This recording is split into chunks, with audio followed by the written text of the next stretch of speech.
Hi, you're listening to This Is Not Your Practice Life.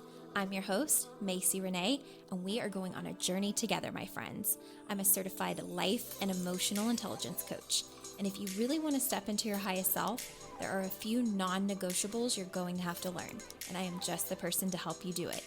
No matter your past, I'm here to help you create a more fulfilling future. So stick around with me.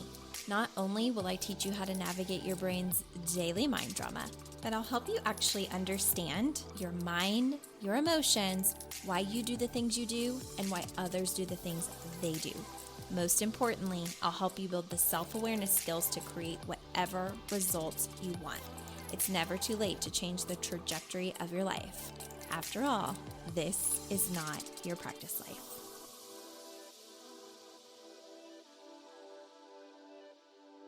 Hello. Welcome back to another episode of This Is Not Your Practice Life podcast. I'm Macy Renee, and I'm so excited that you've joined me today. So whether you are a brand new listener, welcome to the show, and I hope that you get exactly what you came for. And if you're a returning listener, thank you as always for your love and support, your sweet messages, all of the things. I really do appreciate you. So I recently put on my Instagram the opportunity for people to submit coaching requests or podcast requests. And actually a lot of you participated. So thank you so much for doing that, because you all provided me a full list of upcoming topics that I want to release on the podcast. But today, the one that seemed to get the most engagement, that I also felt like I couldn't just respond with words, like with written words. I needed to respond with my voice, and it was how to heal around people who are not healing. So that's such a big topic, and I want to dive into it today. But before we do, I want to quickly announce that I am giving away an opportunity for someone to be the recipient of 6 free weeks of coaching with me one-on-one. And all you have to do in order to be, qualified, I guess you could say, for the giveaway is go to the link in the show notes here in the podcast, okay? And click the link to leave a Google review. So if you're an avid podcast listener where you've been listening for a while, you've learned something, you enjoy the content, just share your experience of, something you've learned or what you are learning from the podcast. If you are a current client of mine, I know a lot of my clients have, left me reviews in different places, but if you've never left a Google review, because I'm trying to build up that page, go ahead and do that. And the way that it'll work for you is if you end up being drawn as the winner of those 6 free coaching sessions, you can add them to your current coaching contract. Okay, so that's pretty exciting. 6 free coaching sessions. And basically just share your experience of working one-on-one or being in the Equip Society or, whatever. So I really wanted to do that. I think we're getting to that time of year where people start to think about what their goals are for next year. I think people start to realize the year has gone really, really fast, and everything's going to get faster and faster. We're going to get into the holidays and get into Christmas, and you're going to blink and we're going to be in 2023. Which is so crazy to think about. And that's really when the energy of the world shifts into excitement about where you're going, what things you want to be doing. But a lot of times people fall off track so early on because our brain loves familiarity, it loves comfort, it loves all of the things. And so I wanted to provide an opportunity for you to choose something that maybe has been a pain in your rear, right? Something that has really been keeping you stuck, and have the opportunity to get one-on-one coaching. And I just think that this is a fun way to do it. I also would love to see more Google reviews, because I know people leave reviews everywhere, but I'm trying to concentrate them more to Google because people are Googling all the time. And so if you don't mind, go there. leave a review. If you've already left one, you're already submitted. If you haven't left one, go do that now and you will be submitted. And then I will pick a date. I will draw a random winner and you will be the recipient of 6 free one-on-one coaching sessions. Okay, it's super exciting stuff. All right, so let's talk about how to heal around people who are not healing. So I loved this submission on my Instagram. Immediately when it came through, I was like, hell to the yes, all the yes, because so many people struggle with this and it was my biggest struggle. Oh my goodness. So if you're brand new here, my childhood had a lot of trauma in it, and I actually started therapy/counseling when I was 6 years old. And I did some form of therapy, counseling, seeing a psychologist, seeing a psychiatrist, all the way up until I was 23. So I did 17 years of speaking on someone's couch and them taking notes, okay? And a lot of what I talked about was, all of the stuff that had happened in my past. It was very much past focused. This and this and this happened in my childhood. This and this and this is what I think now. All of the things, right? So there were a lot of notes taken over 17 years of seeing different counselors, therapists, psychologists, psychiatrists, all of the things, okay? And then when I turned 24, I was introduced for the very first time to the world of life coaching and to who ended up being my life coach. I had no idea what life coaching was prior to a mutual friend introducing me to hers. I had no idea what to expect. I, at the time, was in relationship marketing. I was also in college finishing my master's degree.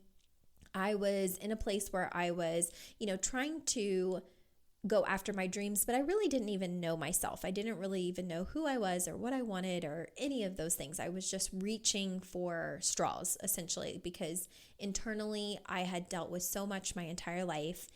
And on the outside, everything in my life looked very put together. And on the inside, I was basically a crumbling ball of mess. And that's just the truth. I was a crumbling ball of mess. So at 24, I hired my first life coach, and the biggest thing that I had to work on was the work around healing myself in a space where the people around me were not, okay? And when I tell you that it was probably the hardest work of my life, I am not exaggerating, okay? When you decide that you're going to heal, you are committing to something that is going to feel very, very challenging. A lot of people in the world, in fact, I would venture to say that most people in the world will, gallivant through life and never really heal their stuff. And when we don't heal our stuff, that's when we unintentionally continue cycles and sometimes even hurt people that we love a lot. So the question came through on Instagram today. It was, something that somebody wanted to know about how do you heal when the people around you are not healing? Now, here is what I want to say in the most clear, concise way possible. Healing is an individual journey, and healing is all about yourself. Okay, it's very internally focused. It is laser vision on what you need to do in your life to feel safe with yourself, to feel content no matter what, to have your own back, to practice the deepest amounts of self-love and self-respect. Healing is a very challenging thing to do, and that is why a lot of times when you're on a healing journey, the people around you are not, because what is required of you to heal can be very painful and difficult. So let me give you an example of this. I love kind of painting the picture. Throughout my childhood, a lot of stuff happened that I carried with me for a lot of my life. And one of the most painful was really what happened before I was even born. And that was after my mom conceived me, or after my mom and technically, my biological dad, who I do not have a relationship with, conceived me, my mom was really young. She was 15 years old. And my grandparents were just not in a place where they supported that. So, they were very much Christians, but at the same time, and they very much are Christians. However, I think in that position, all they could see was a very hard life for my mom. So they made the difficult decision then that my mom should not go through with the pregnancy, and therefore had her have an abortion through the form of the pills. Okay. And so the pills are 97% effective at terminating pregnancy. However, it did not work on me. I always joke now, like I am extremely stubborn, and I have been told my entire life that I am the most bullheaded, stubborn person. When I set my mind to something, there is no changing my mind. Like once I've made a decision, the decision is made. And I joke, I'm like, yeah, I survived an abortion. Like if that couldn't deter me from my life's purpose, nothing else is going to deter me from my life's purpose, right? So I can joke about it now, but back then that was a very painful thing that stirred up and was the beginning of a lot of trauma. It was trauma for my mom. It was even trauma for my grandparents. And there were a lot of things that transpired over the course of several years. So I grew up being the center of a lot of arguments and a lot of resentment and regret and just a lot. Okay. It was a lot for me even as a kid. And I formulated my own limiting beliefs around things that were said and interpreted things maybe in a way that they weren't necessarily meant, but the way that my little childhood brain could interpret at that time. And so long story short, there was just a lot of trauma for my mom, for my grandparents, for different members of my family, and for little old me. And I think my mom, because of the trauma that she had endured, she is the one that enrolled me in therapy at 6 years old, because she just wanted me to be able to talk out my feelings. And I think she also wanted me to be able to work through anything I might be thinking about her, because my mom, long story short, did not raise me. My grandparents did. So I have two sisters by my mom and stepdad, but we were raised in separate households. And so there's a lot of different things there, and I don't go into depth about all of that on the podcast, but basically there were a lot of things that happened throughout childhood that were very, very challenging. And, when I became a teenager, I held a lot of self-responsibility. Like I put a lot of responsibility on myself to make sure that everybody else was good over the course of several years, because of being a highly anxious individual, sometimes a very depressed individual. I was always on pins and needles anticipating disaster, because for most of my life, it was like disaster was happening all around me. So I learned how to tiptoe around people. I learned how to people please so that other people would be happy, as to avoid any kind of, tragedy or disaster, screaming, yelling, just anything that I could do in my life, like any way that I could conform in my life to keep things at a peaceful bay, or at least as peaceful as possible, I did. So throughout that time, I really held what felt like the weight of the world on my shoulders, in I will be whatever anybody else needs me to be in order to keep myself safe from emotional harm, safe from, mental harm, safe from, anything, right? I never went through like physical abuse or sexual abuse, but I know a lot of my clients did, right? And we have this pattern of where we have really conformed to be very, very careful about how we operate in the world, as to not upset anyone that might potentially blow up or lose their mind. Okay. So it's almost like if other people in our life could not control their emotions and didn't have emotional intelligence, then we almost overcompensated as to try and have as little drama as we could throughout our life. But what that, brings up over the course of years and years and years of that is that you almost are this super fragile shell that feels like you can crack at any moment because you've been putting so much pressure on yourself for everything to be as perfect, quote unquote, perfect as possible. And for you to be as perfect as possible so that you're loved and accepted and so that the things around you aren't bad, it becomes a very heavy weight to carry. Okay, so when you become an adult and when you find podcasts like mine or read books out there that are amazing in personal development and self-help, or hire your first coach or work with a therapist who maybe is a little bit more future focused, you start to realize that you probably have a lot of things that need to be healed because of the way that you're triggered by people in your life or things that they do. So I will give you an example of this. Throughout all of the stuff that happened in my childhood, those were cycles that were never broken, right? Like, for instance, maybe the way that certain family members talked to each other, the way that I was people pleasing, like I was stuck in a lot of different cycles. The interesting thing about our brain and our energy and our emotions and the thoughts that we're carrying around even subconsciously is that whether you've healed it or not, you attract a lot of the same people in your world as who you are being.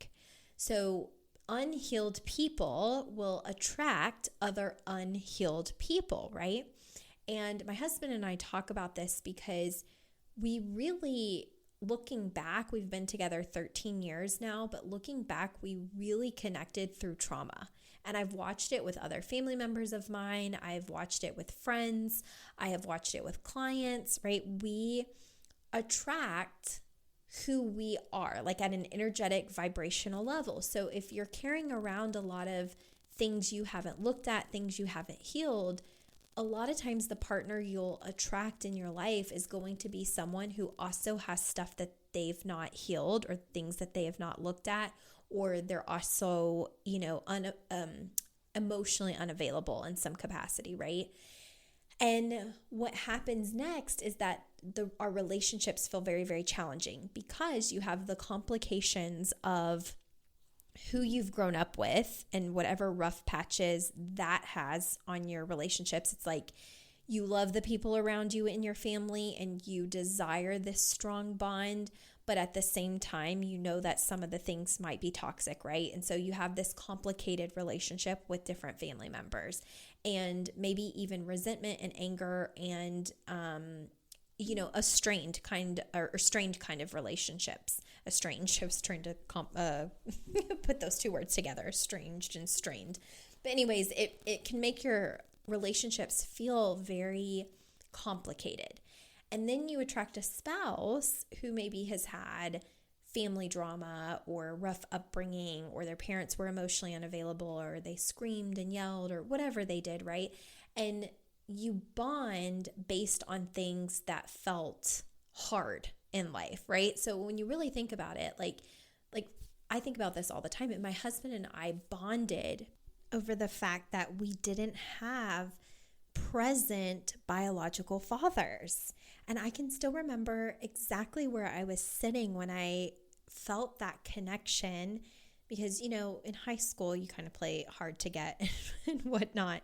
But I remember my husband and I were going on a field trip to the University of Kentucky campus. It was like a select amount of students would get to go and tour campus. And my husband was selected, I was selected, and he had asked if we could sit together on the bus, and we weren't dating at the time. And I was kind of like, I guess I was very, very shy.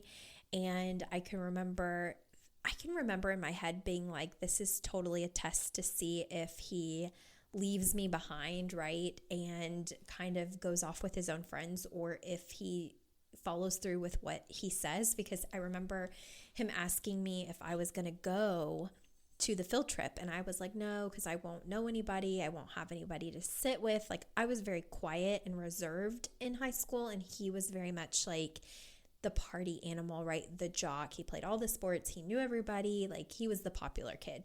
And I was very much, I just go to class. I keep my head down. I don't talk to a lot of people unless they talk to me first, kind of thing, like super, super shy and reserved, and very much focused on the fact that, you know, my home life, which people didn't see, was chaotic. So in school, I just wanted to get in and get out. Like, I didn't want to like party and make a bunch of friends and all of that. I really just wanted to like get going. I can remember always thinking, I can't wait to be an adult because I just need out of all of this. So anyways, I had said, no, I'm not going to go on the field trip because, you know, I don't know anybody and I'll be left behind. And I remember my husband saying, if you go, I'll sit with you, you know, on the bus and at lunch and all of these things. And I can remember rolling my eyes and being like, yeah, right. Like, everybody pulls you in every single direction. I'm sure when you see a group of people, especially your people that have already, you know, moved on to college, like, you'll go off with them and you'll leave me hanging, right? It was this very like insecure, like, I was very insecure back then. And, I remember him saying like, no, I won't. I wouldn't do that. I wouldn't tell you that I'm going to stay and then leave you behind. So I can remember us sitting on the bus and him following through with saying like he was going to, you know, sit on the bus with me and everything. And we got to talking for really the first time. And I can't remember if he asked me about my home life or if I asked him about his, but I can remember both of us just kind of looking at each other when we both realized like, oh my gosh, our biological dads aren't in our life. And we both have siblings that we know about that we've never met. And it was like, I can remember like little, you know, 17, 18-year-old us back then being like, oh my gosh, this person gets it, and like connecting on that.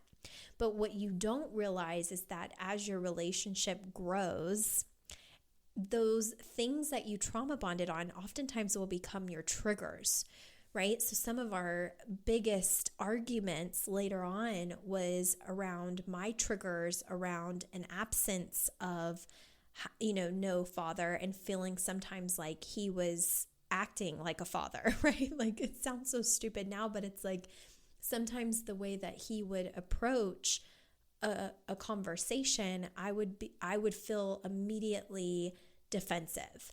And I would be like, stop trying to be like a dad. Like, you're not my dad. I don't have a dad, right? And all of this trauma would like come to the surface. And then we'd get off on, you know, tangents and topics that didn't even pertain to the argument. And it was all around triggers, right? So I feel like there comes a point in time, a lot of times in a relationship, where you draw your line in the sand and you just say like, I can't anymore. Like, I just don't like who I'm being. I don't like how I'm feeling. I, you know, am maybe anxious all the time. I'm depressed all the time. I'm at my lowest of lows. And I hit that at 24. So, you know, I think sometimes people think, am I too young to be feeling this way? No, I think that if you come from a lot of challenging circumstances in your childhood, like, you could absolutely be feeling that way, you know, at a very young age. It doesn't always happen to people in their 30s, 40s, 50s, and 60s, right? It can be super young. And at 24, I just felt like I hit a wall, and I didn't love who I was being and how I was showing up. I didn't like how I was triggered by every little thing. I just didn't like how I couldn't communicate for myself. I was so afraid to speak up and be truthful about things that I was thinking, because I had fears of like, people will hate me, or people will leave, or I'll be abandoned, or just a lot, right? All of which comes from trauma. So going back to this whole topic of like, how do you heal around people who are not healing? The first thing is, you know, healing is truly for you. And it's the day that you decide, like, no matter what anybody else is doing in their life or how they're going to live, I'm going to decide to put me first, because I can't continue on the way that I am living, right? Like, I can't keep being this way. Like for me, I was at my lowest of lows. I was crying, a lot, or I was really not crying at all. Like internally, I was just torturing myself. I actually only cried like maybe once or twice a year. And when I would cry, I'd cry the whole day because I was just numb. I was walking around very numb, on edge, feeling as if I could crack at any given moment. Like somebody could say one thing and I could just crack, like explode, right? And either in frustration and anger or just absolute tears. And I just got to a point where I'm like, I can't anymore. This is exhausting. Like down on my knees, praying out to God, kind of desperation if something in my life has to shift. In 17 years of therapy, like I've repeated the same things over and over again. I'm still mad at all the same people. I'm still believing that these other people need to change in order to feel better. And I think that that's the biggest thing that comes up with this question and why I wanted to answer it. It's because your brain will often tell you that other people are the reason that you're miserable, that other people are responsible for why you are the way that you are, and maybe for the circumstances that you've been put through. And as a child, yes, a lot of the circumstances that you're put in, you can't always control, right? But as an adult, there comes a point in time where you have to take responsibility and move forward. And that's really the difference between, when people ask me, what's the difference between therapy and coaching? That's really the difference. In therapy, I was always validated for the circumstances and my way of thinking and my anger towards people. It was always like, yes, of course you're angry at them. Yes, of course, like those were horrible things you were put through. Coaching, however, validated those things, but it's like, yes, but I'm not going to let you stay here because clearly you've been staying here for 17 years and how is that working for you, right? It was like that tough love kind of slap in the face that I needed to actually move forward. It's like you can keep being angry that people aren't healing and keep repeating the same cycles and keep being angry, or you can learn how to take your power back. So when someone says like, I'm healing, but it's not fair that my spouse is not healing or my mom's not healing or my father or my sister, my brother, my aunt, my uncle, my coworkers, like I'm doing all of this work to undo the damage that's happened to me, but they're not doing any of it. And they should say sorry. They should want to heal themselves too. They should go to counseling. They should hire a coach. They. When you're focused on that, you take away your power in what you could heal, right? Why are you even triggered that they're not working on themselves? That's an opportunity for you to dive deeper into what needs healing within yourself, because everything that you heal no longer feels like a problem, right? When you're truly healing and working on changing your mindset, being safe in your body, learning emotional awareness and resilience, like really leaning into all of the painful work, forgiveness, opening up your heart, feeling safe with yourself, having your own back. When you learn how to do all of those things, you don't need other people to be different in order to coexist with them or even have a healthy relationship with them. Because when you've really truly healed, if a relationship doesn't feel good, you either learn how to set boundaries and honor your boundaries, or you learn how to move forward and have your own back through those negative emotions that you're naturally going to feel because you're a human being, right? Healing doesn't mean that you're going to be made up of armor and you're going to be happy all the time, because that's not a part of being human. Healing means that the triggers that you feel or that arise don't have power to completely take you off track from your goals, your vision, the life that you want to have. It doesn't rob you of relationships that you want to hold on to. It doesn't rob you of the life that you desire to have. When you're truly healing, you can really create a life that feels good to you, and you can really have a lot of what you want, right? I want to say, you can create a life where you have it all. Sometimes that doesn't always work out, right? Because we have to realize what things are good for us and what things aren't. We have to sometimes make peace with that. However, there is a place you can get to where you feel really, really good in your life when you're focused on your own healing, and where you rob yourself of the work is when you think other people need to be healing in order for you to feel content and feel better. Because even saying like, how am I supposed to heal if someone who's hurt me or is, being difficult is not healing? That implies that you want them to change in order to change your feeling and emotional state, right? It's like, I used to feel like I could fight with my life coach when she would say, you don't need anybody to change to feel better. You don't need anybody to change to feel better. I used to be like, yeah, I do. That's why I've been going to therapy for 17 years. And, the people that have hurt me do need to change. Like they have done this and this and this and that and this and that and this and that. And they've never said sorry. They've never admitted their wrongs. They've never come forward and, acted like it was ever a problem. They've never apologized. And I was tortured. And I literally felt like if they don't heal, I am never going to feel content. I'm never going to feel better. We're never going to have a good relationship. I'm going to have to be angry with them for the rest of my life. I'm going to have to distance myself from them for the rest of my life. I'm going to have to grieve all of the things that I want so badly from them and with them. Like it's just going to be torture, right? But that way of thinking means that I'm focused on external things to make me feel better, external people to make me feel better, right? Like let's say it's something that my mom has done or my grandparents have done or family members have done or my husband has done. Like if I need them to be different in order to feel better, then that means I've given them my emotional power.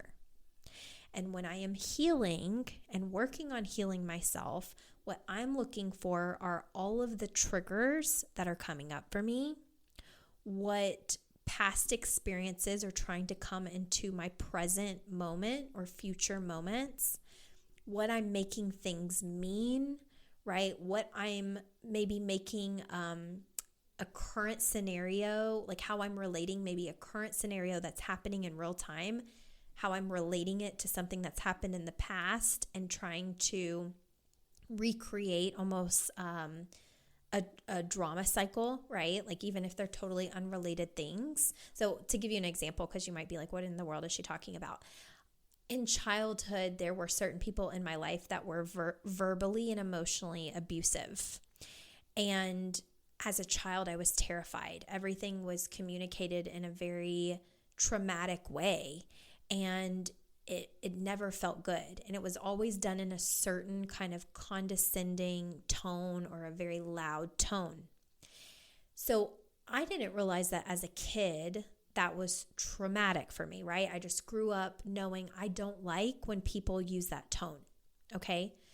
So if I was around a friend, if I was around another family member, if I was even around at the time, my boyfriend, who's now my husband, and somebody would have even the slightest similar tone when they were talking to me, I would flip my absolute crap.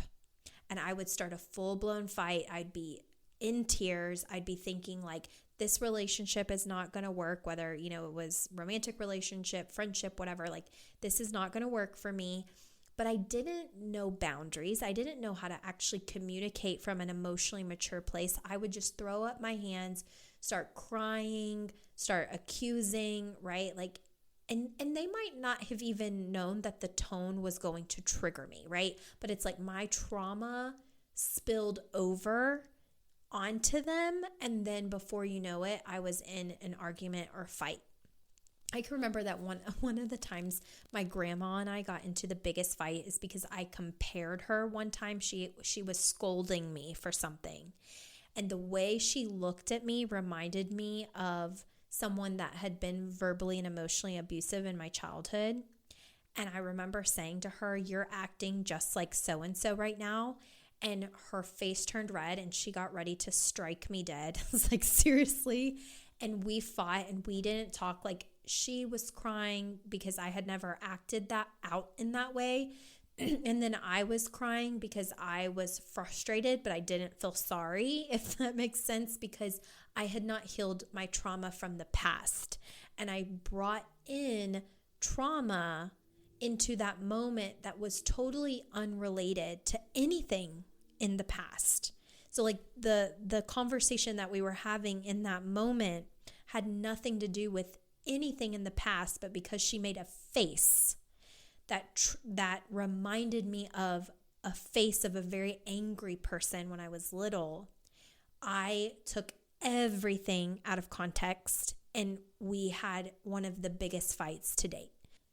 So my point is, what we don't heal and what we don't practice awareness around, when we don't recognize why we're even behaving the way we're behaving, a lot of times we will keep cycles going, even unintentionally. And sometimes the cycle is feeling sorry for ourselves, placing blame on other people so that we don't have to do as much work, trying to make other people change so that we can feel better faster.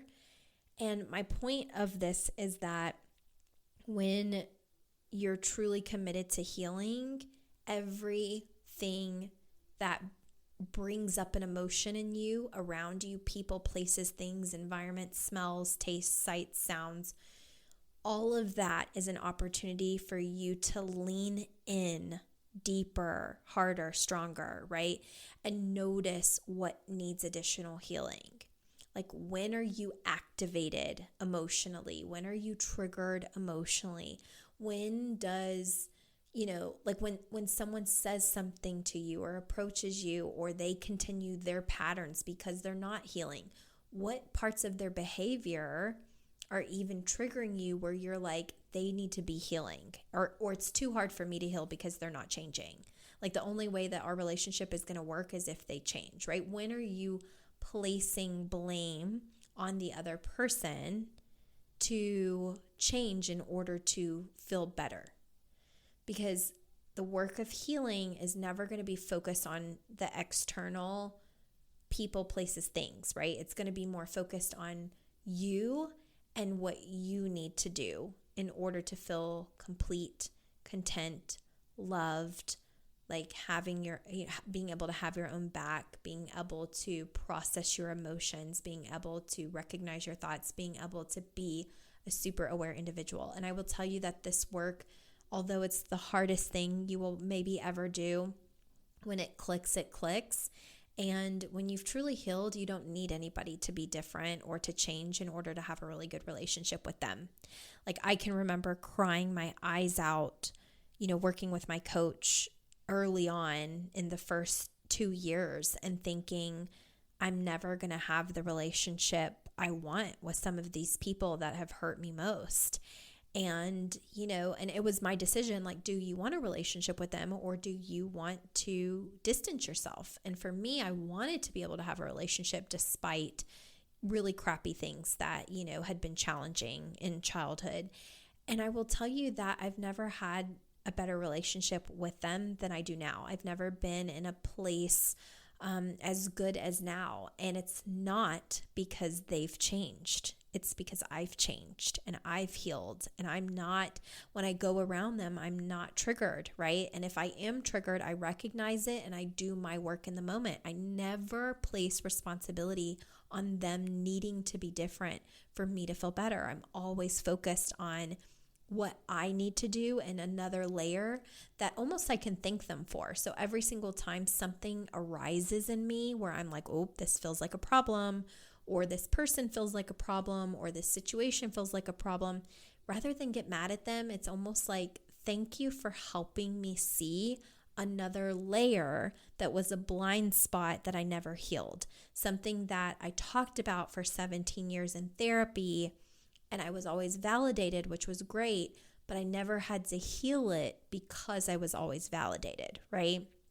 Like, my work now is when something arises within me that doesn't feel good, I think, okay, there's something for me to work on.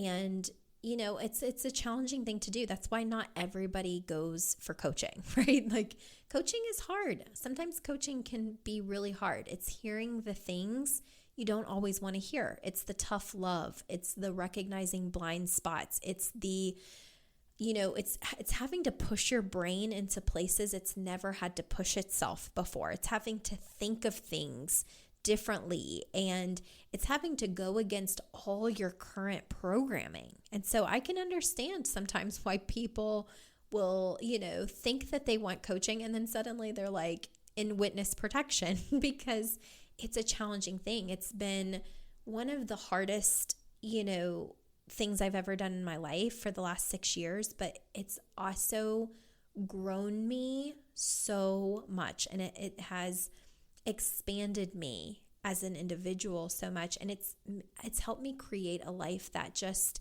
no matter what comes my way, I know how I'm going to have my own back because I've done the healing work and I continue to do the healing work. I'm committed to that for life because the things that we don't heal spill over onto other people, even unintentionally, right?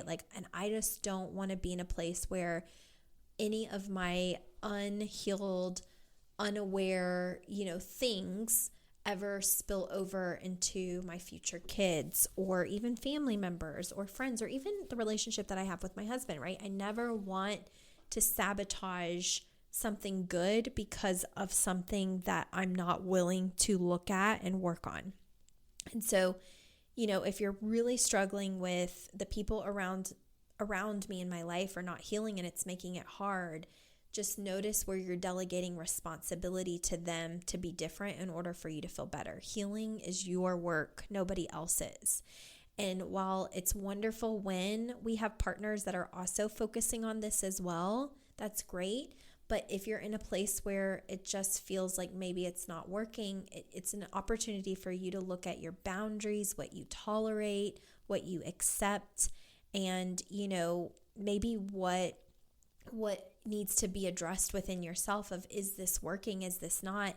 Am I emotionally afraid to move on? Am I willing to, keep working on myself to the point where, some of this stuff doesn't feel like a problem?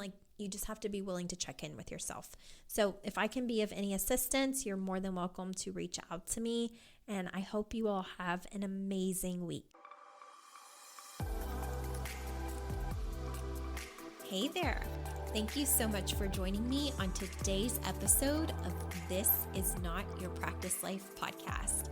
If you'd like to connect on social media, you can find me on both Instagram and Facebook at Macy Renee Coaching. And if you want to stay up to date on all of my offers, announcements, and inspirational emails, you can join my email list at macyrenee.com. In addition, if there's a way that I can further support you in your coaching journey, you can schedule a free 60-minute consult at macyrenee.com anytime you want so we can discuss the best options for you. I look forward to seeing you next week, and I hope you have an amazing day. Bye.